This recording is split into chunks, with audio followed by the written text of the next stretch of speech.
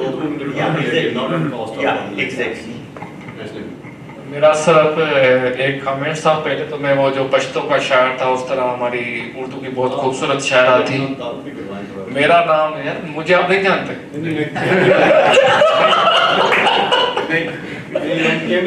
اچھا کیمرے کے لیے میں زلفا خواجہ ہوں میں سندھ سے تعلق رکھتا ہوں تو اردو کی ہماری ایک شاعرہ کا بڑا خوبصورت شعر ہے کہ ایک سا مقدر ایک سی منزلیں وہ آسمانوں بے تنا اور میں زمین پہ تو غنی خان کے اس کے حوالے سے آپ جی اور میں یہ حوالہ دینا چاہتا ہوں کہ ہم لوگ کینیڈا جو آئے ہیں بہت سارے ملکوں سے اپنی زبان لے کے آئے ہیں لیکن ہوتا یہ قدرت کا قانون ہے کہ آپ جس زمین پہ جاتے ہیں وہاں کی کلچر میں اڈاپٹ ہوتے ہیں اور وہاں کی لینگویج کو اپناتے ہیں ہمارے ساتھ بدقسمتی یہ ہوئی ہے کہ پاکستان میں جو بھی ہمارے اردو اسپیکنگ بھائی ہے زیادہ تر وہ کسی بھی پولیٹیکل وجہ سے انہوں نے یہ کیا کہ انہوں نے سندھ کو ایک مفتو علاقہ سمجھا کہ وہ فتح کر کے آئے ایسا بالکل بھی نہیں ہے کہ وہ فتح کر کے آئے ہمیں بھی اردو سے اتنا ہی پیار ہے شاید جتنا ان کو ہو لیکن ہم کسی بھی قیمت پہ اپنی زبان سے اور اس کے حق سے دستبردار نہیں ہو سکتے اور دوسرا میرا کمنٹ یہ ہے کہ جو پاکستان میں مسائل ہے پولیٹیکلی ہے لیکن بہت سارے لوگ ہیں جو اس طرح کے ایونٹ آج ہم نے کیا ہے اس طرح سے اگر ہم کریں گے تو شاید ہم منزل تک پہنچے نہ پہنچے لیکن راستہ ضرور ڈھونڈ لیں گے تو میں آپ لوگ سے گزارش کرتا ہوں کہ اس طرح کے ایونٹس کرواتے رہیں بس یہی میرا کمنٹ تھا اور شاہ صاحب کا ایک شعر مجھے یاد آ رہا تھا میں کہنا چاہوں گا اس کا پہلے میں سوچوں کہ مجھے اردو میں یا انگلش میں ٹرانسلیشن آئے گی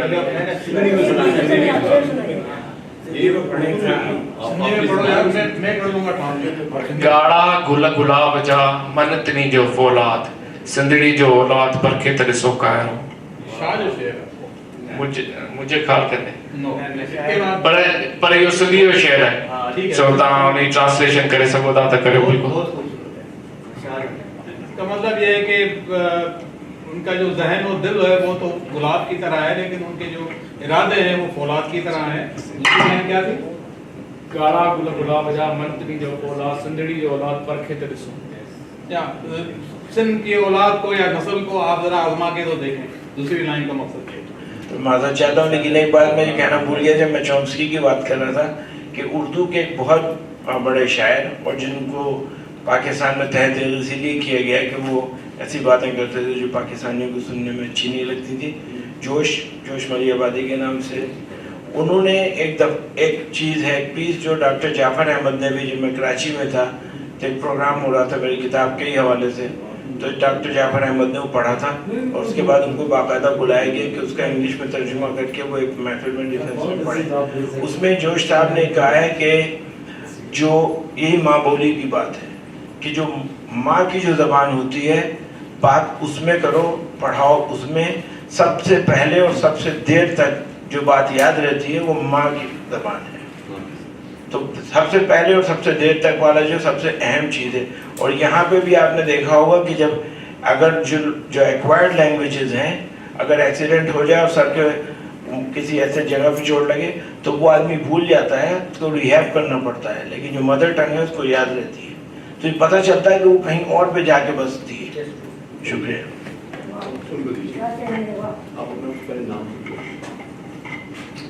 بھائی میرا نام فیضان ہے بس چھوٹی سی آبزرویشن تھی کیونکہ میں سمجھتا ہوں کہ چونکہ آپ لوگ زبان کی بات کر رہے تھے اور اس پہ جو آج کے